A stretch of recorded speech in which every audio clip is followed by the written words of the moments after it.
बड़ी खबर आजमगढ़ से है।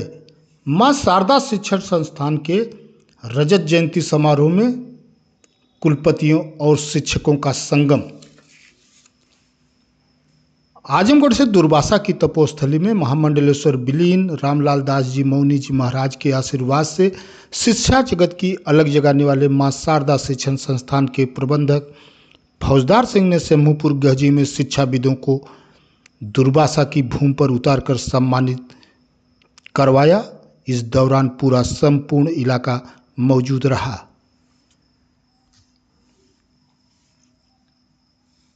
बुधवार को मां शारदा महाविद्यालय शंभूपुर गहजी में रजत जयंती समारोह बड़े उत्साह के साथ मनाया गया। कार्यक्रम 2 सत्रों में संपन्न हुआ। प्रथम सत्र में बौद्धिक गोष्ठी आयोजित की गई, जबकि शाम 6 बजे से कवि सम्मेलन एवं लोक नृत्य का आयोजन हुआ। बौद्धिक कार्यक्रम में मुख्य अतिथि के रूप में वीर बहादुर सिंह पूर्वांचल विश्वविद्यालय के पूर्व कुलपति प्रोफेसर नरेश गौतम, विशिष्ट अतिथि के रूप में महाराजा सुहेलदेव विश्वविद्यालय आजमगढ़ के कुलपति प्रोफेसर संजीव कुमार तथा जननायक चंद्रशेखर विश्वविद्यालय बलिया के कुलपति प्रोफेसर संजीत कुमार गुप्ता सहित कई गणमान्य व्यक्ति उपस्थित रहे। मुख्य अतिथि प्रोफेसर नरेश गौतम ने कहा कि संस्कार और शिक्षा समाज की प्रगति के मूल आधार हैं। उन्होंने ग्रामीण क्षेत्र में उच्च शिक्षा के प्रसार के लिए महाविद्यालय प्रबंधन की सराहना की। विशिष्ट अतिथि प्रोफेसर संजीव कुमार ने कहा कि यदि प्रत्येक व्यक्ति को अपने अधिकारों के साथ साथ कर्तव्य का भी समुचित बोध हो जाए तो समाज की अधिकांश समस्याएं स्वतः समाप्त हो जाएंगी।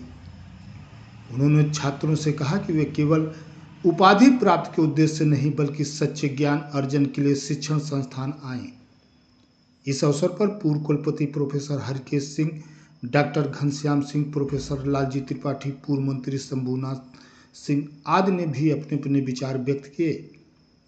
संत महंत शुभम दास, दैवेग मुन्ना बाबा तथा राजबली पांडे ने आशीर्वचन देते हुए कहा कि यह क्षेत्र ऋषि दुर्वासा की तपोस्थली रहा है, जहां शिक्षा और संस्कार की गंगा प्रवाहित होती रही है। कार्यक्रम के दौरान प्रबंधक फौजदार सिंह एवं प्राचार्य डॉक्टर दिवाकर सिंह, डायरेक्टर संजय सिंह, नितिन सिंह ने अतिथियों को अंगवस्त्र, स्मृति चिन्ह एवं स्मारिका भेंट कर सम्मानित किया। प्रबंधक ने सभी अतिथियों व उपस्थित जनों के प्रति आभार व्यक्त किया।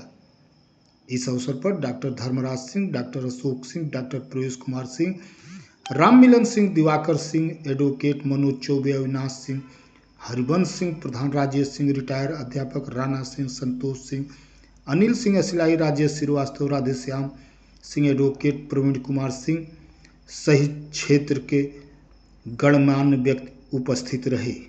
मेरी रहती हैं। बीएल आर्य साहब ने जिक्र किया, मेरे साथ हकीकत जो है वो इन्होंने छुपा दी। हकीकत जो है वो नहीं कहना चाह रहे थे, मैं कह देता हूँ। बीएल आर्य साहब उसी संस्थान में, उसी विश्वविद्यालय में कुल सचिव थे जिस विश्वविद्यालय में मैं प्रोफेसर रहा, और ये मेरे रजिस्ट्रार हुआ करते थे। काफ़ी लंबे समय तक रजिस्ट्रार रहे। और इसके अलावा खास बात ये थी कि हम लोग आगरा विश्वविद्यालय के 5-6 कैंपस हैं, उसमें से एक कैंपस है खंडारी कैंपस। उसी खंडारी कैंपस में इनका भी आवास हुआ करता था और मेरा भी आवास हुआ करता था। यहाँ मंच पर विश्वासरण श्रीवास्तव जी बैठे हुए हैं, वो भी आगरा से ही पधारे हुए हैं, और मेरा उनका साथ। और उसी संस्थान में एक एज ए स्टूडेंट आए थे, एक पीजी डिप्लोमा करने आए थे वहाँ पर। उसके बाद विश्वास जी ने अपना कॉलेज खोला। फिर बहुत लंबे समय तक इनसे मुलाकात नहीं हुई। एक बार मैं अमेरिका जा रहा था तो मेरी फ्लाइट बाहर दुबई थी, तो मैंने दुबई में हाल्ट ले लिया था। तो मैंने इनको एक कॉल किया, सुबह का समय था, ये शायद में एक एज ए स्टूडेंट आए थे, एक पीजी डिप्लोमा करने आए थे वहाँ पर। उसके बाद विश्वास जी ने अपना कॉलेज खोला। फिर बहुत लंबे समय तक इनसे मुलाकात नहीं हुई। एक बार मैं अमेरिका जा रहा था तो मेरी फ्लाइट बाहर दुबई थी, तो मैंने दुबई में हाल्ट ले लिया था। तो मैंने इनको एक कॉल किया, सुबह का समय था, ये शायद सोकर के ही उठे होंगे। ये अपनी गाड़ी लेकर के तुरंत मेरे पास एयरपोर्ट आ गए और इन्होंने मेरे को पूरा एक आधा दिन का एक पूरा घुमाया दुबई में।